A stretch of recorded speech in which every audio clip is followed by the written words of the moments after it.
ሰላም ጤና ይስጥልን እጅጉን የተወደዳችሁና የተከበራችሁ የአዲስ ስፖርት ቤተሰቦቻችን እንደምን አላችሁልን? ይህ አዲስ ስፖርት ነው። የዕለተ ቅዳሜ የማለዳ ስፖርት የመረጃ ሰዓታችን ላይ በድጋሚ ተገናኘን። እኔ ፉአድ ባህሩ ነኝ።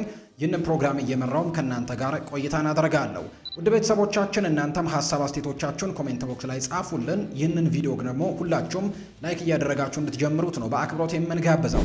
ዛሬ በርከት ያሉ ጉዳዮችን እናነሳለን። ከነዚህ መካከል ዛሬ በተወዳጁ የእንግሊዝ ፕሪሚየር ሊግ የሚደረጉ በጣም ተጠባቂ የሆኑ ጨዋታዎች አሉ። በርከት ያሉ መርሃ ግብሮች ናቸው። ከነዛ መካከል ግን ልክ ምሽት 12 ሰዓት ሲል በስታንፈርድ ብሪጅ የሚደረገው ቸልሲን ከወራጅ ቀጠናው ከሚገኘው በርንሌ ጋር የሚያገናኘው ጨዋታ በጉጉት ይጠብቃል። በተለይ ይሄ ጨዋታ የአውሮፓ ቻምፒየንስ ሊግን ቦታ ይዞ ለማጠናቀቅና በተለይ በቶፕ ፎር ፉክክሩ ላይ ለቸልሲ እጅግ በጣም ወሳኝ የሆነ ጨዋታ ይሆናል ተብሎ ነው የሚታሰበው። ምክንያቱም ዛሬ ጨዋታውን ማሸነፍ የሚችል ከሆነ ማንቸስተር ዩናይትድ ጨዋታውን እስኪያደርግ ድረስ ቶፕ ፎር ውስጥ መግባት የሚችልበትን እድል የሚያገኝበት ቀደም ብሎ የሚያገኝበት አጋጣሚ ይሆናል ተብሎ ነው የሚታሰበው። የዛሬው ጨዋታ የቸልሲ ጨዋታ እጅግ በጉጉት ይጠበቃል። ከዛ ውጭ ግን ልክ ምሽት 5 ሰዓት ሲል በኢቲሃድ ስቴዲየም ማንቸስተር ሲቲ እና ኒውካስል ዩናይትድ የሚያደርጉትም ጨዋታ ዛሬ ከሚደረጉ ጨዋታዎች በሙሉ በጉጉት የሚጠበቀው መርሃ ግብር ነው።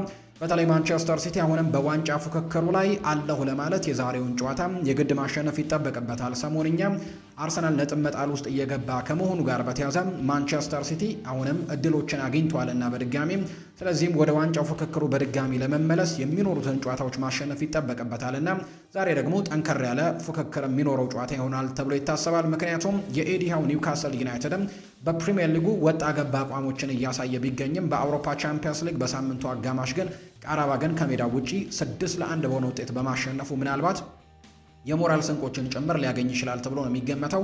ስለዚህ ዛሬው ጨዋታ በጉጉት ይጠበቃል። የእነዚህን የጨዋታ ውጤቶች ግምቶቻችሁ ልታስቀምጡልን ትችላላችሁ።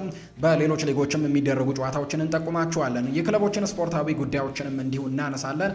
ማንቸስተር ዩናይትድ ቤትን ገባና ዩናይትዶች ባለፈው የክረምት የተጫዋቾች የዝውውር መስኮት እንዲሁም በጥር የተጫዋቾች የዝውውር መስኮትም ከ8 እስከ 12 ከሚደርሱ የአማካይ ስፍራ ተጫዋቾች ጋር ስማቸው በትልቁ ሲነሳ እንደነበር እንሰማለን። አሁን ላይ ግን ይፋ በሆነው መረጃ መሰረት ዩናይትድ 5 ተጫዋቾች ላይ እንዳነጣጠረ ነው የተነገረው። አደም ዋርተን፣ ካርሎስ ባሌባ፣ ኤሊዮት አንደርሰን፣ አንጄሎ ስቲለር እና ሳንድሮ ቶናሊ አምስቱ የተመረጡ እጩዎች እንደሆኑና ከነዚህ ከአምስቱ ሁለቱን ለማስፈረም በክረምቱ በትልቁ እንቅስቃሴ እንደሚያደርግ ነው የተነገረው። ሌሎች ጉዳዮችን እናነሳለን። አርሰናል ሰሞንኛ ነጥብ መጣል ላይ ቢሆንም ነገር ግን ወይን ማርክ ሩኒ እና አለን ሺረር እነዚህ የቀድሞ ሌጀንድ የሚባሉ ተጫዋቾች አሁንም ቢሆን አርሰናል ዋንጫውን የማሸነፍ ትልቅ እድል አለው ሲሉ ግምቶቻቸውን እያስቀመጡ ነው። እነሱንም ጉዳዮች እንመለከታለን። እስከ ፕሮግራማችን ፍጻሜ አብራችሁኝ ቆዩ።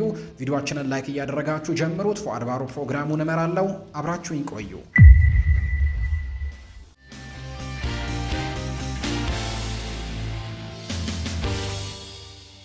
የሀገር ውስጥ አንድ መረጃን በማስቀደም ነው የዛሬ ፕሮግራማችንን የምንጀምረው። የቀድሞ የኢትዮጵያ ብሔራዊ ቡድን የቅዱስ ጊዮርጊስ ታሪካዊ ተከላካይ አማካይ የሆነ ምንተስኖት አዳነ ጫማውን መስቀሉ ነው ይፋ የተደረገው። ከቅዱስ ጊዮርጊስ ታዳጊ ቡድን የተገኘው ምንተስኖት አዳነ ከ17 ዓመታት ቆይታ በኋላ ነው እግር ኳስ ማቆሙን ይፋ ያደረገው። ምንተስኖት አዳነ በቅዱስ ጊዮርጊስ ባሳለፋቸው 13 ዓመታት 6 የኢትዮጵያ ፕሪሚየር ሊግ ዋንጫዎችን ማሳካቱ የሚታወስ ነው። በተጨማሪም በተለያዩ ክለቦችም ተጫውቶ ያሳለፈው ተጫዋቹ ባለፈው ዓመትም ከኢትዮጵያ መድን ጋር የኢትዮጵያ ፕሪሚየር ሊግ ሻምፒዮን መሆኑ የሚታወስ ነው። በኢትዮጵያ እግር ኳስ ውስጥ ለነበረው ቆይታ አመስጋኝ መሆኑን የገለጸው ምንተስኖት አሁን ለአዲስ ማዕረፍ የምጀምርበት ነው ሲልም ጭምር ነው እንዲሁ ስኬታማ ጊዜም ነበረኝ ሲል ጭምር ሀሳቡን ሰጥቷልና ይህንን ሀሳብ ተናግሮ እንግዲህ ከእግር ኳስ ዓለም ራሱን ማግለሉን ጭምር ነው ምንተስኖት አዳነ ሀሳቡን የሰጠው። ወደ ውጭ ሀገር ስፖርታዊ መረጃዎቻችን በቀጥታ እናምራ። ዛሬ የሚደረጉ የአውሮፓ ታላላቅ ሊግ ጨዋታዎችን በማስቀደምን ጀምር። ዛሬ በተወዳጁ የእንግሊዝ ፕሪሚየር ሊግ 27ኛ ሳምንት ጨዋታዎች ቀጥለው ይደረጋሉ። አሁን ላይ ፉክክሩ እጅግ በጣም አጓጊ እየሆነ ይገኛል። ምክንያቱም ላለመውረድ የሚደረገው ትንቅንቅ ወደ መጨረሻዎቹ ምዕራፍ ላይ እየደረሰ ይገኛል። የአውሮፓ ቻምፒየንስ ሊግን ቦታ ይዞ ለማጠናቀቅም ትልቅ ፉክክር እየተደረገ ነው። በፕሪሚየር ሊጉ ላይም ደግሞ ሻምፒየን ለመሆን በተለይ ባለፉት ጥቂት ሳምንታት አርሰናል ነጥብ መጣሉን ተከትሎ እንደ አዲስ ፉክክሩ ከፍ ያለበትን አጋጣሚ ነው እየተመለከተን የምንገኘውና በእያንዳንዱ የፉክክር ቦታ ላይ በጣም ጥሩ የሚባል ፉክክሮችን የምንመለከትባቸው በጣም ጥቂት ሳምንታት ብቻ ይቀራሉ። 27ኛው ሳምንት ደግሞ ዛሬ የሚደረግ ነው የሚሆነው። ልክ ምሽት 12 ሰዓት ሲል ነው የዛሬ ጨዋታዎች ጅማሯቸውን የሚያደርጉት። ሶስት መርሃ ግብሮች ምሽት 12 ሰዓት ላይ ይደረጋሉ። በቪላ ፓርክ አስተን ቪላና ሊድስ ዩናይትድ የሚያደርጉት ጨዋታም ዛሬ ከሚጠበቁት መርሃ ግብሮች መካከል አንደኛው ነው። የአሰልጣኝ ኡናይ ኤሚሪ ቡድን በተለይ ባለፉት ጥቂት ጊዜያት ምናልባት ወደ ለዋንጫ ፉክክሩም ከሚፎካከሩ ቡድኖች መካከል ከሶስቱ ክለቦች መካከል ከአርሰናል ከሲቲ እና እንዲሁ ራሱ ከአስተን ቪላም እንዲሁ ትልቅ ፉክክር ውስጥ የነበረበትን አጋጣሚ እናስታውሳለን። ነገር ግን ባለፉት ጥቂት ሳምንታት ደግሞ ያመጣቸው የነጥብ ማጣቶች ወይም ደግሞ ያስመዘገባቸው ውጤቶች ወደ ኋላ ሸርተት እንዲል አድርገውታል። ከሁለተኛ ደረጃ ላይ ከተቀመጠው ማንቸስተር ሲቲ በ3 ነጥቦች ርቆ ከዛ ውጪ ደግሞ ከአርሰናል በ8 ያክል ነጥቦች ያው አንድ ተስተካካይ መርሃ ግብር እንዳላቸው ይታወቃል። በ8 ነጥቦች ርቆም 3ኛ ደረጃ ላይ ነው የተቀመጠው። ከዛ ውጪ ግን ከስራ ያሉት 4ኛና 5ኛ ደረጃ ላይ ያሉት ማንቸስተር ዩናይትድ እና ቼልሲም አስተን ቪላ ላይ ለመድረስም ሙከራዎችን እያደረጉ እንዳለ ጭምር እየተመለከትን ነውና ቪላ ባለፉት ጥቂት ሳምንታት ያመጣቸው ውጤቶች ወደ ኋላ አንሸራተቱት እንጂ በትልቁ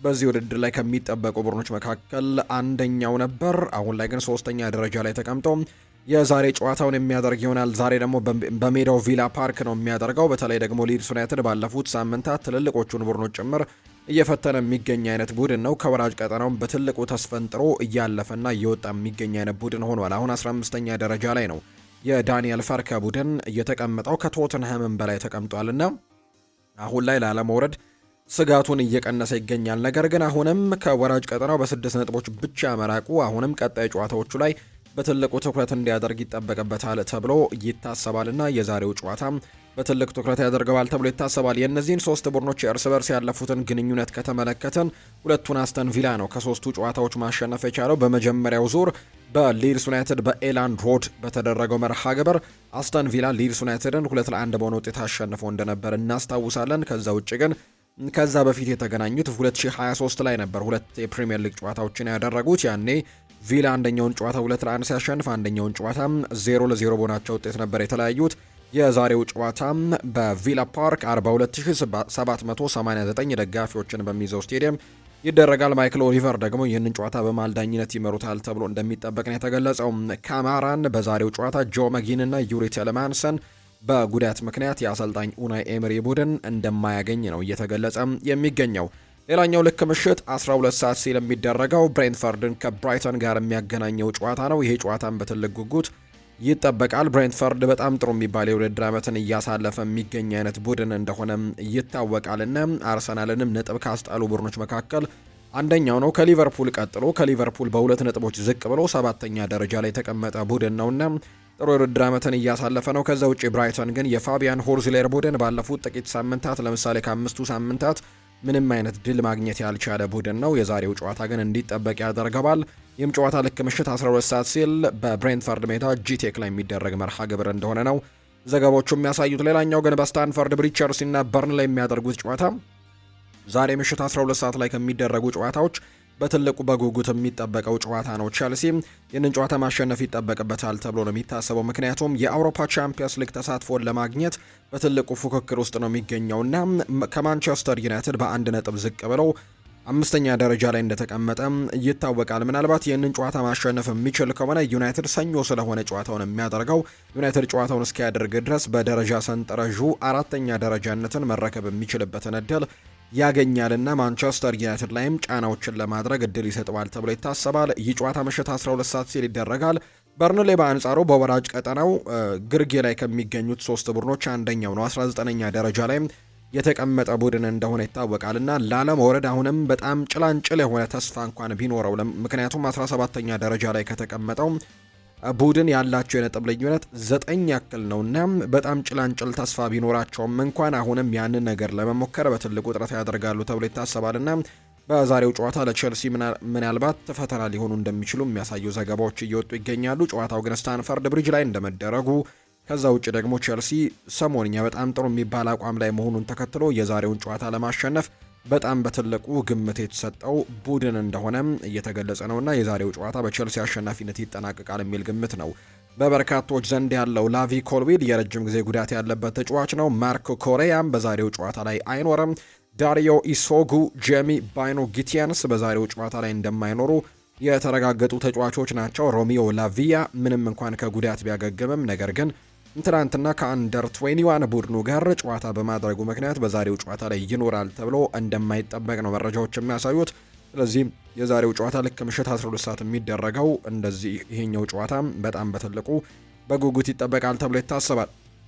ምሽት 2 ሰዓት ከ30 ሲል በለንደን ኦሎምፒክ ስቴዲየም ዌስትሃም ዩናይትድ እና ቦርንመዝ የሚያደርጉት ጨዋታ እንዲሁ ይጠበቃል። ከዛ ውጭ ግን ልክ ምሽት 5 ሰዓት ሲል ዛሬ ሁሉም አይኖች ኢቲሃድ ስቴዲየም ላይ ያማትራሉ በዋንጫ ፉክክሩ ላይ።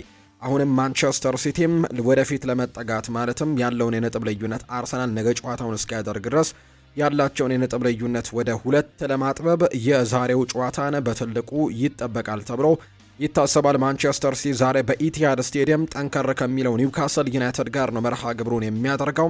በተለይ ደግሞ ኒውካስል ዩናይትድ ቀደም ብዬ እንደገለጽኩት በሳምንቱ አጋማሽ በአውሮፓ ቻምፒየንስ ሊግ በሰፊ የጎል ልዩነት አሸንፎ ወደዚህ ጨዋታ መምጣቱ ምናልባት በጨዋታው ላይ ትልቅ የሞራል መነሳሳትን ሊሰጣቸው እንደሚችል ይታመናልና የዛሬው ጨዋታ በትልቁ እንዲጠበቅ ያደርገዋል። እርግጥ ነው የኤዲ ሃው ቡድን ዘንድሮ በእንግሊዝ ፕሪምየር ሊግ በጣም እየተቸገረ የሚገኝ አይነት ቡድን ነው። 36 ነጥቦችን ብቻ ሰብስቦ 10ኛ ደረጃ ላይ የተቀመጠ ቡድን እንደሆነም ይታወቃል። እናም ጥሩ የውድድር ዓመትን በፕሪምየር ሊጉ እያሳለፈ አይደለም፣ ነገር ግን በአውሮፓ ቻምፒየንስ ሊግ ላይ ጥሩ ጊዜያቶችን ማሳለፉን እየቀጠለ ይገኛል እና የዛሬው ጨዋታ እንዲጠበቅ ያደርገዋል። ማንቸስተር ሲቲ በዋንጫ ፉክክሩ ላይ በጣም ወሳኙን ጨዋታ ነው ዛሬ ያደርጋል ተብሎ የሚጠበቀው። ዛሬ ጨዋታውን ማሸነፍ የሚችል ከሆነ ነጥቡን 56 በማድረስ ከአርሰናል ጋር ያላቸውን የነጥብ ልዩነት ወደ 2 ማጥበብ የሚችልበትን እድል ያገኛል ተብሎ ይታሰባልና በጣም በትልቅ ጉጉት የሚጠበቅ ጨዋታ ይሆናል። ይህ ጨዋታ ልክ ምሽት 5 ሰዓት ሲል የሚደረግ ነው። ያለፉትን የእነዚህ ቡድኖች የእርስ በርስ ግንኙነት ከተመለከትን በዚህ ዓመት በርከት ያሉ ጊዜያቶች እንደተገናኙ እየተመለከትን እንገኛለን። በካራባው ካፕ 2 ጊዜ እርስ በርስ ተገናኝተዋል። በሜዳና ከሜዳ ውጭ በሚል እርስ በርስ ተገናኝተው እንደነበር እናስታውሳለን። ማንቸስተር ሲቲ ሁለቱንም ጨዋታዎች ነበር በካራባው ካፕ ያሸነፈው 3-1 በሆነ ውጤት። ከዛ ውጭ ደግሞ 2-0 በሆነ ውጤትም ማሸነፍ የቻለበት መርሃ ግብር ነበር። እንዲሁ በፕሪሚየር ሊግ በመጀመሪያው ዙር በተደረገው ጨዋታ ደግሞ ኒውካስል ዩናይትድ ነበር ባለድል የሆነው። በሜዳው ሴንት ጄምስስ ፓርክ ባደረገው መርሃ ግብር 2-1 አሸንፎ ነበርና የዛሬው ጨዋታ እንዲጠበቅ ይሆናል። በኢቲሃድ ስቴዲየም ይህ ጨዋታ እንደሚደረግ ነው መርሃ ግብሮቹ የሚገልጹት። ጀረሚ ዶኩ፣ ሄስኮ ግቫርዲዮል እና ማቴዮ ኮቫቺች በዛሬው ጨዋታ ላይ በማንቸስተር ሲቲ በኩል የማንመለከታቸው ተጫዋቾች እንደሆኑ የወጡት የጉዳት ዝርዝሮች ያሳያል። በአንጻሩ በኒውካስል ዩናይትድ በኩል ብሩኖ ጉማሬሽ ወሳኙ ተጫዋቻቸው በዛሬው ጨዋታ ላይ የለም። ኤሚል ክራፍት፣ ቲኖ ሊቨርማንቶ፣ ሉዊስ ማይሊ እንዲሁ ፋቢየን ሼር፣ ዩኤን ዊሳ በዛሬው ጨዋታ ላይ እንደማይኖሩ የተረጋገጡ የኒውካስል ዩናይትድ ተጫዋቾች ናቸው። እነዚህ ዛሬ በ27ኛው ሳምንት በተወዳጁ የእንግሊዝ ፕሪምየር ሊግ የሚደረጉ ጨዋታዎች ናቸው። የሌሎች ሊግ ጨዋታዎችን እንጠቁማችሁ። በስፓኒሽ ላሊጋም ዛሬ 4 ያክል መርሃ ግብሮች ይደረጋሉ። ሪያል ሶሴዳድ ከሪያል ኦቪዬዶ የሚያደርገው መርሃ ግብር ይጠበቃል። ሪያል ቤቲስ ከራዮ ቫይካኖ፣ ኦሳሱና ከሪያል ማድሪድ ጋር ምሽት 2 ሰዓት ከ30 ሲል ጨዋታቸውን ያደርጋሉ። ሌላኛው በኤርዋንዳ ሜትሮፖሊታኑ አሬና አትሌቲኮ ማድሪድ ከኤስፓኞል ጋር የሚያደርጉት ጨዋታ ደግሞ ልክ ምሽት 5 ሰዓት ሲል የሚደረግ መርሃ ግብር ነው። በጀርመን ቡንደስሊጋ የሊጉ መሪ ባየር ሚኒክ ዛሬ ጨዋታውን ያደርጋል። በሜዳው አሊያንዝ አሬና አይንትራክ ፍራንክፈርትን የሚገጥምበት ጨዋታ ይጠበቃል። ኮሎኝና ሆፋይኒየምም ይጫወታሉ። ኡኒየን በርሊን ከባየር ሌቨርኩዘን፣ ቮልስበርግ ከኦግስበርግ እና አርቢ ላፕዚሽ ከቦሪሲያ ዶርትመንድ የሚያደርጉት ጨዋታም ዛሬ የሚጠበቁ ናቸው። በጣሊያን ሴሪኤ ዩቬንቱስ እና ኮሞ ዛሬ ጨዋታቸውን የሚያደርጉ ይሆናል። ይሄ ጨዋታ በትልቅ ጉጉት ይጠበቃል። ሊቼ እና ኢንተር ሚላን ካግሊያሪ እና ላትሲዮ ዛሬ የሚያደርጓቸው ጨዋታዎች በትልቅ ጉጉት የሚጠበቁ ጨዋታዎች ናቸው። በፍሬንች ሊጓን ሌንስ እና ሞናኮ፣ ቱሉዝ እና ፓሪስ ሰን ዠርሜን ደግሞ በሜዳው ፓርክ ደስ ፕሪንስስ ሜትስን የሚገጥምበት ጨዋታ ዛሬ በአውሮፓ ታላላቅ ሊጎች የሚደረጉ መርሃ ግብሮች እንደሆኑ ነው የወጣላቸው መርሃ ግብር የሚያሳየው። አሁን ደግሞ ክለቦችን የተመለከቱ ስፖርታዊ ጉዳዮችን እናንሳ። የአርሰናል ጉዳዮችን በማስቀደም እንጀምር። አርሰናል የተጫዋቹን ግልጋሎት ሊያገኝ እንደሚችል ይፋ ተደርጓል። ይሄ ዜና በተለይ ለአርሰናል ደጋፊዎች እጅግ አስደሳች መረጃም ይሆናል ተብሎ ነው የሚጠበቀው። በእሁዱ የቶትንሃም ጨዋታ ማለትም የሰሜን ለንደን ደርቢ ጨዋታ ላይ ማርቲን ኦዴጋርድ እና ካይ ሃቨርትስ ሊሰለፉ እንደሚችሉ ነው አሰልጣኝ ሚኬል አርቴታ የተናገሩት። በተለይ ደግሞ ውጤት እያጣላለው የአርሰናል ስብስብ የእነዚህ ሁለት ተጫዋቾች መመለስ ለቡድኑ በጣም ትልቅ ድጋፍም ሊሆንላቸው እንደሚችል ጭምር ነው የሚታመነው። በተለይ ደግሞ ካይ ሃቨርትስ ከተመለሰ በኋላ ጥሩ አማራጭን ሰጥቷቸው ነበር ለአሰልጣኝ ሚኬል አርቴታ እና በዛሬው ምናልባት በነገው ጨዋታ ላይም ሊመለስ እንደሚችል እየተነገረ ይገኛል። ማርቲን ኦዴጋርድም ከጉዳቱ እንዳገገመ ነው እየተገለጸ የሚገኘው። ባለፉት ጥቂት ጨዋታዎችም አርሰናል በፈጠራው ረገድ ምናልባት የማርቲን ኦዴጋርድን ግልጋሎት የሚፈልግ አይነት አቋምን ሲያሳይ እንደነበር እናስታውሳለን እና በነገው ጨዋታ ላይ ይመለሳል ተብሎ ይታሰባል። ስለዚህም ለአርሰናል ደጋፊዎችና ለአርሰናል ስኳድም ጭምር ትልቅ መነቃቃት ይሆናል ተብሎ ይታሰባል። የእነዚህ ሁለት ተጫዋቾች ወደ ሜዳ መመለስ እስከ ነገ ድረስ መጠበቅ ይኖርብናል፣ ነገር ግን ለጨዋታው ዝግጁ የሚሆኑበት ጥሩ እድል አለ ሲሉ ነው አሰልጣኝ ሚኬል አርቴታ ያረጋገጡት። በሌላ በኩል ሊያንድሮ ትሮሳርድም ጥሩ እየሰራ መሆኑን አስረድተዋል አሰልጣኝ ሚኬል አርቴታ እና እሱም ለጨዋታው ዝግጁ ይሆናል ብለው እንደሚያስቡን የተነገረው። ሚኬል አርቴታ አያይዘውም በቡድን ውስጥ አዲስ ጉዳት እንደሌለ ጭምርና እነዚህም ተጫዋቾች ከጉዳት እየተመለሱ እንደሆነ የተናገሩት። የነበሩት ጉዳቶች ግን እንዳሉ ናቸው። ለምሳሌ ሚኬል ሜሪኖ አሁንም በጉዳት ላይ የሚገኝ ተጫዋች ነው። ሌላ አዲስ ጉዳት ግን እንዳልተመዘገበ ነው የገለጹት። ድሉን ልንሰጣችሁ ፈልገን ነበር፣ ነገር ግን አልቻልንም ብለዋል ሚኬል አርቴታ ሲናገሩ። የአርሰናሉ አሰልጣኝ ሚኬል አርቴታ በመጨረሻው ጨዋታ ማሸነፍ ቢሳነንም ደጋፊው ግን ልዩ ነበር ሲሉ አድናቆታቸው ለደጋፊዎች ሰጥተዋልና ለማሸነፍ ሞክረን ነበር፣ ነገር ግን ሳይሳካልን ቀረ እንጂ ሲሉ አርቴታ ይናገራሉ። በጨዋታው በጥሩ አቋም ላይ አልነበርንም ያሉት አሰልጣኙ ለመቀበል ደግሞ በጣም ከባድ ነው ይህንን ነገር ሲሉ ጭምር ነው የተናገሩት። አስደንጋጭ ነበር፣ ነገር ግን ደጋፊው ልዩ ነበር ሲሉ ሚኬል አርቴታ በመልእክታቸው ለደጋፊዎች ምስጋናቸውን አክለዋል። ድሉን ልንሰጣችሁ ፈልገን ነበር፣ ነገር ግን አልቻልንም፣ ነገር ግን ጉዟችንም ህይወትም ይቀጥላል ሲሉ ጭምር ነው የተናገሩት። ስለ ደርቢው ጨዋታ ያነሱት አሰልጣኙ ሲናገሩ ለተፈጠረው ነገር ምላሽ መስጠት ይኖርብናል፣ ወይም ሪያክት ማድረግ አለብን፣ ወዲያው ወደ ድል መመለስ አለብን። ማድረግ የምንችለውን ቀጥሎ የሚሆነው ነገር ላይ ማተኮር ብቻ ነው። ያለፉት ነገሮች በሙሉ አልፈዋል። ስለዚህ በቀጣዮቹ ጨዋታዎች ላይ ምን ማድረግ እንደምንችል መመልከት ይኖርብናል ሲልም ጭምር ነው የተናገረው አሰልጣኝ ሚኬል አርቴታ ሲናገሩ። የአርሰናሉ አሰልጣኝ ሚኬል አርቴታ ለደጋፊዎቹም በአስቸጋሪ ወቅት ከጎናቸው እንዲቆሙ ጭምር ነው ጥሪ ያቀረቡላቸው። የፕሪሚየር ሊጉ መሪ አርሰናል ያለፉትን ሁለት የሊግ ጨዋታዎች በአቻ ውጤት ማጠናቀቁን ተከትሎ ከብሬንትፈርድ ጋር የነበረውን ጨዋታ ከዛ ውጪ ከወልቨርሃምፕተን ወንደረርስ ጋር በነበረው ጨዋታ በአቻ ውጤት ማጠናቀቃቸውን ተከትሎ አሰልጣኝ ሚኬል አርቴታ በሰጡት አስተያየትም ምንም እንኳን ደጋፊዎቻችን አስቸጋሪ ጊዜ ላይ እንደሆነን ቢያውቁም ሊወዱን ይገባል ሲልም ጭምር ነው የተናገረው። አርቴታ ይቀጥልና እኔም ተጫዋች ነበርኩኝ ያለው አርቴታ ሳሸንፍ ብቻ ሳይሆን አቻ ስንወጣም ስንሸነፍም ሊወዱን ይገባል ሲል ነው ጥሪ ያቀረቡት። አክለውም ሳናሸንፍ ደግሞ ስንቀር መወደድ በጣም በቀላል ነገር ነው ሲሉ ነው አስተያየታቸውን እየሰጡትና እንዲወዱን እንፈልጋለን ደጋፊዎቻችን ሲልም ጭምር ተናግሯል። አርቴታና ለደጋፊዎቹም ጥሪ እያቀረበ እንደሚገኝ ጭምር ነው የተመለከት ነው። ምንም እንኳን ግልጽ ድክመት ቢኖርባቸውም አርሰናል የፕሪሚየር ሊጉን ዋንጫ ያነሳል ሲል ግምቱን የሰጠው የቀድሞ ማንቸስተር ዩናይትድ ሌጀንድ የሆነው ዌይን ማርክ ሩኒ ነው። የፕሪሚየር ሊጉ የምንጊዜም ዝነኛ ተጫዋች የሆነው ዌይን ማርክ ሩኒ አርሰናል የደረጃ ሰንጠረዡን ቢመራም አንድም የዓለም አቀፍ ደረጃ ወይም ወርልድ ክላስ ተጫዋች የለውም ሲል ነው የተቸው። የቀድሞ ማንቸስተር ዩናይትድ እና የኤቨርተን አጥቂ አክለው የሚቀጥልና የቀድሞ የክለቡ ዝነኛ ተጫዋች የሚያሳዩት ግልጽ መረበሽም ቡድኑን ለዋንጫ በሚያደርገው ግስጋሴ ላይ እንቅፋት እየሆነበት ነው ሲል ጭምር ይናገራል ዌይን ማርክ ሩኒ። እንደ ሩኒ አገላለጽ ከሆነ በሚኬል አርቴታ ስብስብ ውስጥ በግሉ ጎልቶ የሚወጣም ታላቅ ኮከብ ባይኖርም ወይም ደግሞ አውትሻይን ማድረግ የሚችል በመጥፎ ጊዜያት ብቻውን ጨዋታን መወሰን የሚችል አይነት ተጫዋች በቡድን ውስጥ ባይኖርም ቡድኑ ግን በጋራ በመስራት ረገድ ግን በጣም ውጤታማ ነው ሲልም ነው የሚናገረው። በዚህ የውድድር ዘመን እስካሁን ድረስ በሊጉ ባለ 2 አሃዝ ጎሎችን ያስቆጠረ የአርሰናል ተጫዋች በጭራሽ የለም።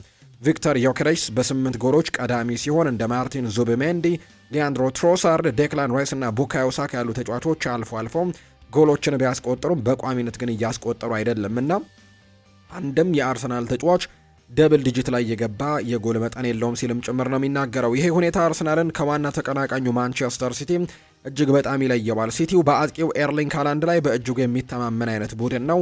ኖርዌያዊው ኮከብ በ2025-26 የውድድር ዘመን በ26 ጨዋታዎች 22 ጎሎችን ከመረብ ጋር አገናኝተዋል። ይህም የአርሰናል ከፍተኛ ግብ አስቆጣሪ ከሆነው ቪክተር ዮኬሬሽ ጋር ሲነጻጸር በ3 እጥፍ የሚበልጥ ጎልን ነው ማስቆጠር የቻለው። ሩኒ በሰጠው አስተያየትም ሲናገር አርሰናል ሁሉንም ነገር በሱ ላይ የምታሳርፍበት ሱፐርስታር ወይም ዓለም ላይ የሚገኝ አይነት ምርጥ ደረጃ ያለው ተጫዋች የሚባለው አይነት ተጫዋች የላቸውም በሚለው ሀሳብ እንዲሁ እስማማለሁ ሲል ጭምር ይናገራል። ሆኖም ግን ባለፉት ጥቂት ዓመታት እንዳየነው የግድ ደግሞ ታላቅ ኮከብ ሳይኖር እንዴት ጨዋታዎችን ማሸነፍ እንደሚቻል አሳይተውናል። አሁን ግን ደጋፊዎችና የቀድሞ ተጫዋቾች በሚሰነዝሯቸው አስተያየቶች ቡድኑን በጣም እየጎተቱት እንደሆነ ጭምር ነው ማስበው ይላል ሩኒ። አክሎ የሚቀጥልና የቀድሞ ተከላካይ ማርቲን ኪዮን ከ9 ነጥብ ይልቅ በ6 ነጥብ መብራት ይሻላል ማለቱን በመጥቀስ ይህም ደግሞ የአንድ ተጫዋችን መረበሽ ማሳያ ነው ብሏል። ሆኖም ግን አርቴታ ሚዲያውን የያዘበትና ተጫዋቾችን የሚያረጋጋበት መንገድን ግን ሩኒ ሳያደንቅ እንዳላለፈን የተገለጸው። ስለ ተጫዋቾቹ ብቃትና ጥንካሬ እንዲሁ ደግሞ አንዳንድ ጉዳዮችን አጋርቷል። ለአርቴታ ግን ከፍተኛ አድናቆት እንዳለው ጭምር ነው የሚናገረው። አርሰናል ሊጉን ያሸንፋል ብዬ አሁንም እገምታለሁ፣ ምክንያቱም አርቴታ ዘንድሮ ድንቅ ስራን እየሰራ ነው። ባለፉት ዓመታት ጫናው ወደ ተጫዋቾች ሲተላለፍ ይታይ ነበር። ዘንድሮ ግን አርቴታ ሁኔታዎችን በአግባቡ እየተቆጣጠረ ነው። ማንቸስተር ሲቲ ተቀራራቢ ፉክክር ቢያደርግም አርሰናል ነጥብ ጥሎ ግን ሲቲ ሁሉንም ጨዋታዎች ያሸንፋል ብዬ አልገምትም ሲልም ጭምር ነው የተናገረው ወይን ሩኒና አሁንም ቢሆን አርሰናል ዋንጫውን የማሸነፍ ትልቅ እድል አለው ሲልም ጭምር ነው የተናገረው። አለን ሺረርም ተመሳሳይ አይነት ሀሳብ አለው። የሊጉን ዋንጫ አሁንም በአርሰናል እጅ ላይ ነው ሲልም ጭምር ነው የቀድሞ ሌጀንድ የሚባለው አለን ሺረር ሀሳቡን እየሰጠ የሚገኘው። አርሰናል የቀሩትን ጨዋታዎች በሙሉ ካሸነፈ ሊጉን ያሸንፋል። ስለዚህ ቴክኒካላዊ በሆነ መንገድ ዋንጫውን አሁንም በእጃቸው ነው ሲልም ይናገራል። ሁሉም ሰው በኤፕሪል ወር ወደ ኢቲሃድ ስቴዲየም የሚደረገው ጨዋታ በጉጉት ይጠብቀዋል። ያ ጨዋታ ወሳኝ እንደሚሆን ግልጽ ነው። ነገር ግን አንድ ትልቅ ስጋት አለ። አርሰናል ካለፉት 7 ጨዋታዎች ማሸነፍ የቻለው በሁለቱ ብቻ ይመስለኛል። ይህ ደግሞ ለዋንጫ ለሚፎካከር ቡድን እጅግ በጣም አሳሳቢ ቁጥር እንደሆነ ማወቅ አለባቸው ሲል ነው የተናገረው። በተለይ በሳምንቱ አጋማሽ ውጤቱ በኋላ ቡድኑ ትልቅ ምላሽ መስጠት ይኖርበታል። ለዚህ ደግሞ ከቶትንሃም ጋር የሚደረገው የሰሜን ለንደን ደርቢ ፍጹም አጋጣሚ ነው ብዬ አስባለሁ። አዲስ አሰልጣኝ ከያዘው ቶትንሃም ጋር በሜዳቸው መጫወት ትልቅ ፈተና ቢሆንም አርሰናል ብቃቱን በሚያሳይበት መድረክ ላይ ግን ይህንን ጨዋታ የግድ ማሸነፍ ይኖርበታል። በብላክበርን ዘመኔ ተመሳሳይ ሁኔታ ውስጥ ነበርኩኝ። መሪነታችንን እየቀነሰ ሲመጣ ዋንጫውን ሊጥሉት ነው የሚባለው ወሬ ምን እንደሚመስል አውቃለሁ። ሲቲዎች አሁን ላይ ጊዜ በኛ ነው ብለው እንደሚያስቡም አልጠራጠርም። እስከ ውድድር ዓመቱ መጨረሻ ድረስ ግን ብዙ ውጣ ውረዶች ይኖራሉ። ሲቲም ሆነ አርሰናል መሪነቱን የሚቀያየሩበት ብዙ ጊዜ ይኖራል ብዬ አስባለሁ። በመጨረሻ ግን ሁሉም ነገር በኤፕሪሉ ጨዋታ ላይ የሚወሰን ይመስለኛል ሲልም ነው አለን ሺረር ከፍተኛው የፕሪሚየር ሊግ ጎል አስቆጣሪ ተጫዋች ሀሳቡን እየሰጠ የሚገኘውና የሁለቱ ክለቦች ፉክክር እጅግ በትልቁ የሚጠበቅ ይሆናል ሲልም ጭምር ነው የተናገረው። የአርሰናል ቀንደኛ ደጋፊ እንደሆነ የሚታወቀው ፒርስ ሞርጋን ለአርቴታ አንድ መልእክትን ልኮለታል። ታዋቂው የአርሰናል ደጋፊ ፒርስ ሞርጋን ቡድኑ ካለበት ከፍተኛ ድካም እንዲያገግም ለአሰልጣኝ ሚኬል አርቴታ አንድ አስገራሚ ምክርን ነው እንደላከለት መረጃዎች እያሳዩ የሚገኙት። አሁንም የገዛ እጣ ፈንታችን የምንወስነው እኛው ራሳችንን ይላል ፒርስ ሞርጋን ሲናገር። በዚህ እሁድም ቶትናምን እንደምናሸንፍ ምንም ጥርጥር የለኝም፣ ነገር ግን አርቴታ እንዲያደርግ የምመክረው አንድ ትልቅ ነገር አለ ሲል ፒርስ ሞርጋን ሀሳቡን ይሰጣል። በአራቱም ውድድሮች እየተካፈልን ባለንበት በዚህ ከባድ የውድድር ዘመን በሚቀጥለው ሳምንት ምንም ጨዋታ የለብንምና እስከሚቀጥለው እሁድ ከቼልሲ ጋር እስከምንጫወት ድረስም ክፍት ሳምንታት እረፍት አለን ወይም አንድ ሳምንት እረፍት እንዳለን ማወቅ አለብን። ምክሬ ምንድን ነው? ተጫዋቾቹን ይዘህ ወደ ሞቃታማ ሀገር መብረርና እስከ አርብ ደግሞ እዚያው መቆየት ነው ብለዋል። ለአርቴታ የምሰጠው ምክር በዚያ ሰሞን ምንም አይነት የእግር ኳስ ልምምድ እንዳይሰሩ። በአሁኑ ሰዓት ተጫዋቾቹ በአእምሮም ሆነ በአካል እየደከሙ ይመስለኛል። ስለዚህም ትክክለኛ እረፍት መስጠት አሁን የሚፈልጉ ተጫዋቾች ያሉ። ስለዚህ እረፍት እንዲያደርጉ እድሉን ስጣቸውና ለአንድ ሳምንት እረፍት አላችሁ ወይም ለአንድ ሳምንት ጋፕ አላችሁ ጨዋታዎችን ለማድረግ። ስለዚህ የተወሰኑትን ቀናቶች ከሀገር ወጥታችሁ አሪፍ የሚባል ጊዜን እረፍት እንድታደርጉ እመክራችኋለሁ ሲል ነው ፒርስ ሞርጋን ለሚኬል አርቴታ መልእክቱን ያጋራው። እንደ ጀርመን ሚዲያዎች ዘገባ ከሆነ አርሰናሎች በክረምቱ የዝውውር መስኮት ኖርዌያዊውን የክንፍ መስመር ተጫዋች አንቶኒዮ ኑሳን 60 ሚሊዮን ዩሮ ለማውጣትና ለማስፈረም ዝግጅታቸውን እንደጨረሱ ቢልድ የተባለው የመረጃ ምንጭ ይፋ አድርጓል። ወጣቱ ኮከብ በዚህ ውድድር ዘመን ባደረጋቸው 23 ጨዋታዎች ላይ 6 የጎል ተሳትፎችን ማድረግ ችሏል። አርሰናል ይህንን ተጫዋችም የፊት መስመሩን አማራጭ ለማስፋትና ለወደፊት ደግሞ ግንባታ እንደ ትልቅ ግብአትም እየተመለከተው እንደሚገኝ ጭምር ነው መረጃዎች በትልቁ እየወጡ የሚገኙት። የማንቸስተር ዩናይትድ መረጃዎችን ደግሞ ወደ እናንተ እናደርስ። ውድ ቤተሰቦቻችን ኤቨርተን አዲስ ፈተና ነው የሚሆነው ለእኛ ብለዋል አሰልጣኝ ማይክል ካሪክ ነው ይህንን ሀሳብ እየሰጠ የሚገኘው። የማንቸስተር ዩናይትድ ዋና አሰልጣኝ ማይክል ካሪክ የኤቨርተኑ ጨዋታ አስቸጋሪ እንደሚሆን ይናገራል። ዳቪድ ሞይስ ጥሩ የሚባል አሰልጣኝ ነው፣ ከሱ ቡድን ጋር መጫወት ሁልጊዜም አስቸጋሪ ነው ሲል አሰልጣኝ ማይክል ካሪክ ጨምሮ ይናገራል። ለአዲስ ፈተና ነው፣ በጉጉት የምንጠብቀው ጨዋታ ነው ሲልም ጭምር ይናገራል። ማሻሻል ያሉብን ነገሮች ያሉ፣ ነገር ግን ጥሩ አስተሳሰብና ጥሩ መሰረት አለን፣ ቡድኑን ደግሞ በዛ መልኩ እየገነባን ነው ብሏል ካሪክ። ሜሰን ማውንት ወደ ሜዳ ለመመለስ መቃረሙን የገለጸው ማይክል ካሪክ በሰኞ ጨዋታ ላይ ሊኖር ይችላል፣ ነገር ግን የተወሰኑ ጊዜዎችን ብንሰጠው ግን በጥሩ ሁኔታ እንዲመለስ ያደርገዋል ሲልም ተናግሯልና ምናልባት በሰኞ ጨዋታ ላይ ተሳትፎን ላያደርግ እንደሚችል ነው ከአስቴቱ መረዳት የሚቻለው። ማታያስ ደሊትም ከሱ ጋር ትንሽ ይዘገያል። ማታያስ ደሊት የተወሰነ ጊዜ ይዘገያል፣ ነገር ግን እሱም በጥሩ ሁኔታ እየተመለሰ ነው ሲልም ጭምር ነው ማይክል ካሪክ የተናገረው። የዩናይትድ አሰልጣኝ መሆን በጣም ትልቅ ክብር ነው ብሏል ካሪክ ሲናገር። የማንቸስተር ዩናይትድ አሰልጣኝ ማይክል ካሪክ በክለቡ ኃላፊነት ክብር እንደሚሰማው ነው ጨምሮ የተናገረው። በኃላፊነት ቦታው ላይ መቀጠል ይፈልጉ እንደሆነ የተጠየቀው ካሪክ ትልቁ ህልሙ መሆኑን ጭምር ይናገራል። በስራው በጣም እየተደሰትኩኝ ነው ያለው ካሪክ የማደርገውን ነገር በሙሉ ወደዋለው፣ እዚህ ቦታ ስለሆንኩም በጣም እድለኛ ነኝ በማለትም ጭምር ነው የሚናገረው። ወደዚህ የመጣሁትም ስራ ለመስራት ጥሩ ቡድን ለመገንባትና ስኬታማ ሆኜ ለማጠናቀቅ ነው ሲልም ጭምር ነው የተናገረው። ማንቸስተር ዩናይትዶች የአማካይ ስፍራ ምርጫቸውን አሁን እንዳጠበቡት ነው ዘገባዎቹ የጠቆሙት። በተለይ በመረጃ ምንጮች በዝውውር ጉዳዮች ላይ ታማኝ ከሚባሉ የመረጃ ምንጮች አንዱ የሆነው ቤን ጃኮብስ ነው ይህንን መረጃ ያጋራው። ማንቸስተር ዩናይትዶች የአማካይ ስፍራ ምርጫቸውን አጥብበውታል። ከ2 ወራት በፊት ከ8 እስከ 12 የሚደርሱ ተጫዋቾች ዝርዝር ይዘው የነበረ ቢሆንም በአሁኑ ወቅት ግን ኢላማ ያደረጓቸው የመሃል ሜዳ ተጫዋቾች ኤሊዮት አንደርሰን፣ ካርሎስ ባሌባ፣ አደም ዋርተን እና ምናልባትም አንጄሎ ስቲለር እና ሳንድሮ ቶናሊ ብቻ እንደሆኑና ወደ 5 ተጫዋቾች እንዳጠበቡት ነው እየተነገረ የሚገኘው። ዩናይትዶች በሚቀጥለው የክረምት የተጫዋቾች የዝውውር መስኮት በተለይ ደግሞ ካርሎስ ካሴሜሮን ከክለቡ እንደሚወጣ የተረጋገጠ ጉዳይ ከመሆኑና የማኑኤል ኡጋርቴ ጉዳይም አጠራጣሪ ከመሆኑ ጋር አንጻር 2 ጥሩ የሚባሉ የአማካይ ስፍራ ተጫዋቾች ማለትም ከጠቀስኳቸው 5 ያክል ተጫዋቾች 2ቱን ተጫዋቾች ለማስፈረም ጥረት እንደሚያደርጉ ነው ቤን ጃኮብስ መረጃውን እያጋራ የሚገኘው። ከካሪክ ጋር በመጣው አዲሱ የግብ ጠባቂዎች አሰልጣኝ ክሬግ ሞሪሰን አማካኝነት በላመንስ የማሟሟቅ ልምምድ ላይ የተደረገው ለውጥ ትልቅ ሚናን ተጫውቶለታል ይላል የቀድሞው የማንቸስተር ዩናይትድ ሰው። ይህ ለውጥ ጠቅሞታል፣ ምክንያቱም ሜዳ ላይ ወጥቶ በአግባቡ ማሰልጠን የሚችል ክሬግ ሞሪሰን የተባለ የግብ ጠባቂዎች አሰልጣኝ አግኝተናል። በጨዋታዎች ላይም ተገኝቼ የማሟሟቂያ ልምምዶችን ስከታተል ኳስ መምታት የማይችል የግብ ጠባቂ አሰልጣኝ ተመልክቼ ማመን አቅቶኝ ነበር። እሱም የሩበን አሞሪም የግብ ጠባቂዎች አሰልጣኝ የነበረው ጆርጅ ቪታል ነበር ሲልም ጭምር ይናገራል። ይህንን ሀሳብ የሰጠው በፈርጉሰን ጊዜ የማንቸስተር ዩናይትድ የግብ ጠባቂ አሰልጣኝ የነበረው ኤሪክ ስቲል ነው። ይህንን ሀሳብ የሰጠውና በአሞሪም ጊዜ ግብ ጠባቂ አሰልጣኝ የነበረው ጆርጅ ቪታል ኳስ እንኳን በትክክል መምታት የሚችል አይነት ሰው አልነበረም ሲልም ጭምር የተናገረው። ከዚያም ሳየው ኳሱን በትክክል መምታት የማይችል ሰው እንዴት ነው መልእክቱን ለግብ ጠባቂዎች የሚያስተላልፈው ብዬ አሰብኩኝ። አሁን ላይ ሞሪሰን ከ5 ዓመታት ጥበቃ በኋላ እድሉን በማግኘቱ ደስተኛ ነኝ።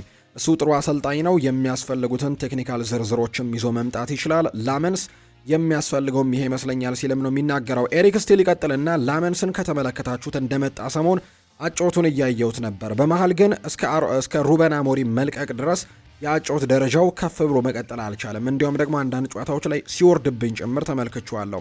አሁን ግን የጨዋታ እቅዱ ተቀይሯልና እንደ ድሮ ግን አልፎ አልፎ አደገኛ እግር ኳስን መጫወቱን ማቆም ይኖርበታል ሲልም ጭምር ነው የተናገረው ኤሪክ ስቲል ስለ ግብ ጠባቂው ሴኔ ላሜንስ ሀሳቡን ሲያጋራ። ማንቸስተር ዩናይትድን ማሰልጠን ከዓለም እግር ኳስ ከባዱ ስራ ነው ብሏል አንጌ ፖስት ኮግሉ ነው ይህንን ሀሳብ የሰጠው የቀድሞ ቶትንሃም።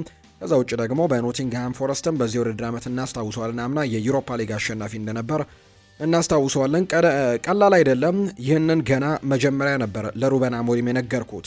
እሱን ስገጥም ሁለታችንም በጉዳት ቀውስ ውስጥ ስለነበረን ቀስ አልኩኝና በሹክሹክታ ወዳጄ የኔ ሁኔታ ከባድ ነው ካንተ ግን አይበስም አልኩት። ሌሎች አሰልጣኞች የትኛውም አይነት ትችትና ጫና ሊገጥማቸው ይችላል። የዩናይትድ አሰልጣኝ ስትሆን ግን ከክለቡ ታሪክ አንጻር ጫናው በ10 እጥፍ ከሌሎች አሰልጣኞች ይጨምራል ሲል ነው አንጌ ፖስት ኮግሉ የተናገረውና የማንቸስተር ዩናይትድ ስራ እጅግ በጣም ከባድ ነው ክለቡ ካለው ትልቅ ዝና አንጻር ሲልም ጭምር ይናገራል። ኮቢ ማይኖን ማሰለፍ ለእኔ ከባድ ውሳኔ አልነበረም፣ በጣም ቀላሉ ውሳኔ ነው ሲል ማይክል ካሪክ ይናገራል። የዩናይትዱ አሰልጣኝ ካሪክ ከቢቢሲ ጋር በነበረው ቆይታም ስለ ኮቢ ማይኖ ድንቅ ብቃትም ይናገራል። ኮቢ ማይኖን ለረጅም ጊዜ አውቀዋለሁ። የአሰልጣኝነት ስልጠናዬን ስጀምርም ከጥቂት ዓመታት በፊት እሱ የ13 ወይም የ14 ዓመት ልጅ እያለ አብሬው መስራት ጀምሬ ነበር። ያኔ ጥቂት ነገሮችን ብቻ ነበር የምንሰራው። ከዛም በመጀመሪያ ጊዜ እዚህ በአሰልጣኝነት ቡድን ውስጥም በነበርኩበት ወቅት እሱ በቅርበት ርቀትም እዛውን መለከተው ነበር። ስለዚህም ደግሞ እሱኑ ማወቄ አብሬው የነበረኝ ልምድና በትልልቅ መድረኮች ላይ እንዲህ ባለው ደረጃ ላይ ሲጫወት ማየቴ አሰልጣኞች እዚህ ያለውን ጫናና ደረጃ መቋቋም ስለመቻላቸው ቀደም ብዬ ተናግሬ ነበር። ኮቢ እንዲህ ባለ ወጣትነቱ ያደረገው ነገር በእውነት አስገራሚ ነው። እስካሁን ምን ያክል ወጣት እንደሆነ እንረሳዋለን። እኔ ግን እሱ እንዲሁ ሲጫወት ማየት በጣም የምወደው ነገር ነው። ምን ማድረግ እንደሚችል በደንብ የሚያውቅ አይነት ትልቅ አድናቂው ነኝ።